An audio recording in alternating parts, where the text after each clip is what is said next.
So our area has a number of interesting roadside attractions. Up the highway, there's a giant steel bison. Just on the outskirts of town, there's a fiberglass cow.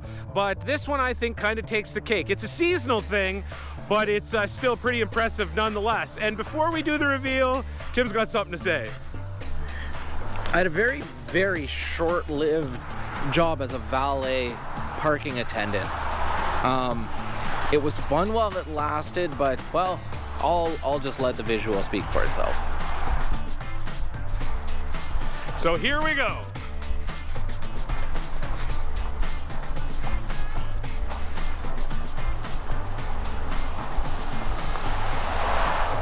Quite the parking job there.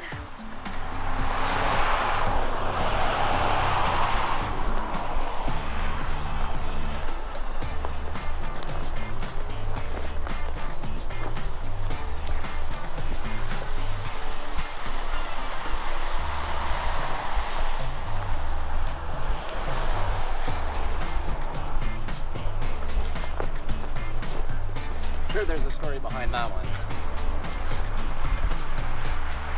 This is actually done by a local business. It's a motel, actually. And the owner has done this the past couple of years. Last year was a Christmas vacation inspired one, and I think the one before that was a bus or something like that.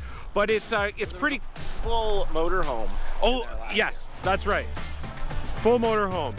But it's Quality Inn, Northern Ontario, Temiskaming Shores, right beside the highway. If you're driving through, well worth checking out. It's pretty cool.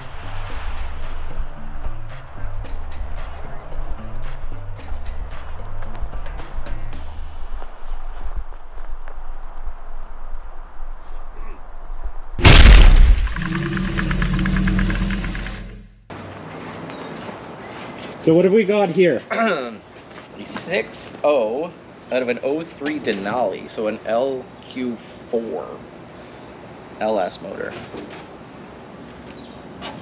And it even had a cool air intake attached to it somewhere. Although this is interesting, there's no cap on the oil. Thankfully it didn't rain last night. Did you cover it? No, I just left it. It has oil. So what's our plan with this one? I don't know. I don't know what to do with this one yet. It was just one of those, it was there, and we'd kind of made a deal on it before we found the 5.3. So now we have this one too. Well, it doesn't hurt to have a spare. And this one's pretty complete, eh? It's got lots of it came with everything we need. Even the gas pedal. Well, now we'll set about trying to get it out. Yep, let's see what happens.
The shop is starting to look a little bit cramped, eh?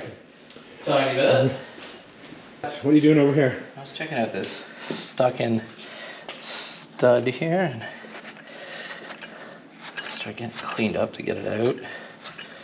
And this one's got 2. I'm at this shop once again. I am going to go ahead and number these. Probably not 100% necessary, but just for rebuild purposes and my own peace of mind. Little just paint marker, super easy, and just mark off which piston is which and do the right numbers, because the right numbers are better than using the wrong numbers, which I just did on that. So that's 1, 3, 5, 7, which makes this side 2, 4, 6, and 8. Now that way I can mark off the corresponding bearing caps. Take out my handy dandy drill bit and go for a flip. There. Gonna need my inanimate sharpener rod.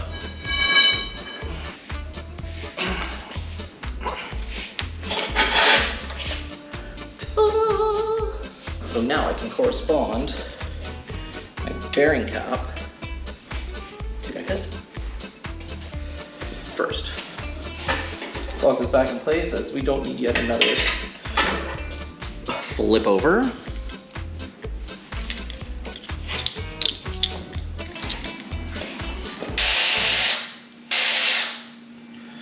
So here is the cap end of the ring. I don't know if that's focusing or not.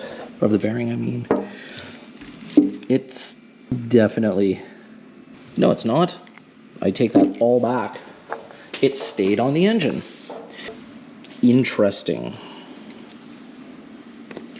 Let's just get this guy off. Wait, that didn't sound right at all. Come on. There we go.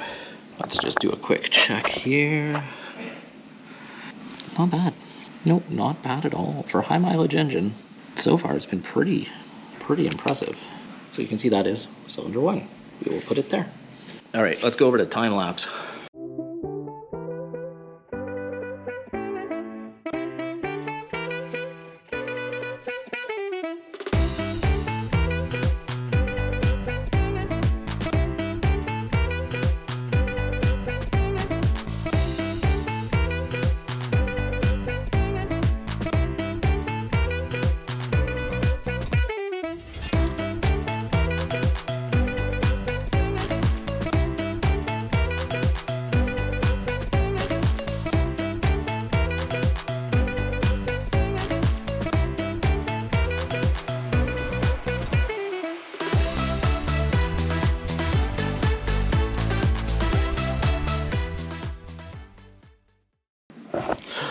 And just like that, rock. All right. Timing cover off. Looks pretty normal. Chain isn't horrible, but this is starting to get, I don't know that the gear would have lasted much longer.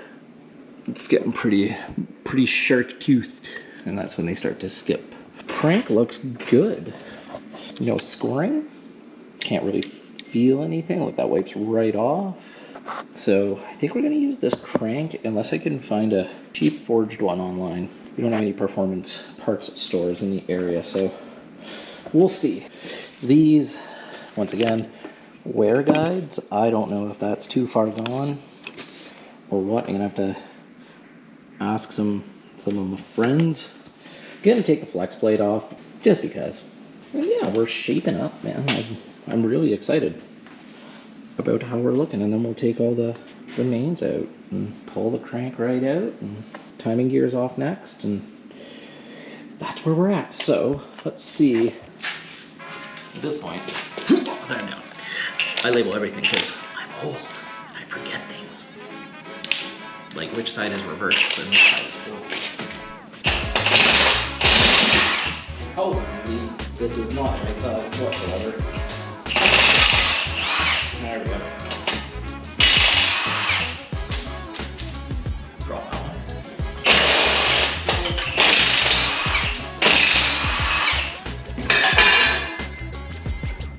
Oops. Oops, flag.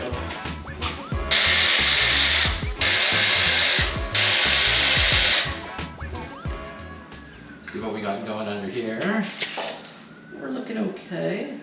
Okay, cool. Well, that checks out. I think we're in good shape there. I'm just gonna hand press this back on. All of this is gonna get taken apart and cleaned properly. Just doing this so I don't lose bolts.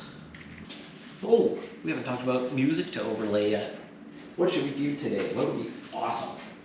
How about we do some calypso dance? See if we can find some of that. And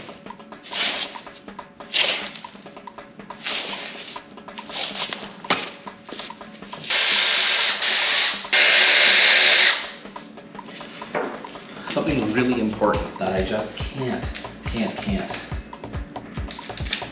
stress enough when it comes to doing this sort of thing.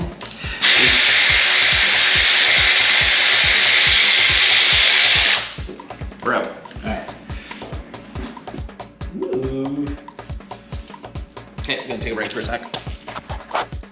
And just like that, I'm back. That was my back. Okay. So everything was super exciting. You can see I got a little bit more torn down. Haven't taken the crank out yet, but I was super excited. Check this out. So the cam, I mean, it wasn't gonna get reused anyway, but it looks good. Surfaces out there are good. Like sweet, because one thing I know is I didn't want to replace the cam bearings. And I don't know if you'll be able to see this or not, but that bearing right there, it feels like sandpaper. Up here, super smooth. Right where the oiling port is, there's an oiling port there too. So I don't know what happened. This got run hot or something, but that cam bearing is garbage. So we'll have to find a machine shop around here. It isn't easy to find in this area that'll replace cam bearings in an LS block. Now I'm going to go on to Frankenstein. You can see, yes, I dummy labeled everything, but once again, I haven't done this before on this type of engine, so let's just say my memory is like myself, very short. I'll forget. By the time it comes to put this thing back together, which main cap was which main cap this way, I'll need to remember. It's just like taking pictures with my phone. It means I don't have to remember anything anymore. I was over here and I saw that. Yeah, it's lame. Anyway, I am going to get on taking off these mains. We'll pull the crank out. It'll give us a better look at everything else down inside, and we'll be right back because this is just more boring me unbolting stuff. So we're down to bare bones. Good news, the inner bearings look good. The inner cam bearings are, I don't know, they all feel rough. Smooth on the top, rough on the bottom. I don't think that's right. Other than that, I'm gonna look into getting this thing hot tanked. So remember how I did the labeling? Well, it turns out, I don't know if you'll be able to pick this up or not, but they're actually numbered.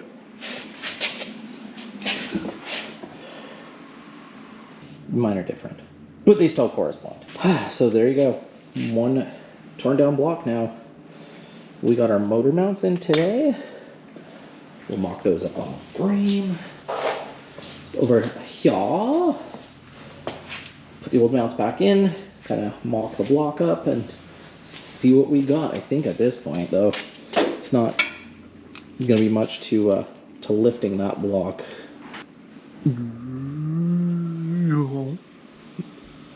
All right, enough messing around. I guess I'll head back to my day job.